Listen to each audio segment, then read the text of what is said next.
এই ভিডিওতে স্পোকেন ইংলিশের আরও একটি নতুন রুলস শিখে নিন। নো ম্যাটার হোয়াট এর অর্থ হলো যাই হোক না কেন। এবার কয়েকটি উদাহরণ দেখুন। যেমন, যাই হোক না কেন তোমার জানা প্রয়োজন। No matter what you need to know.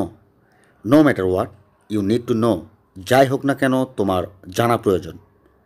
যাই হোক না কেন তোমার যাওয়া প্রয়োজন। No matter what you need to go. No matter what you need to go. যাই হোক না কেন তোমার যাওয়া প্রয়োজন। যাই হোক না কেন আমার জানানোর প্রয়োজন।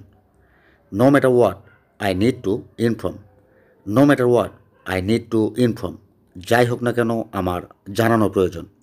যাই হোক না কেন আমার দেখা প্রয়োজন। No matter what I need to see. No matter what I need to C.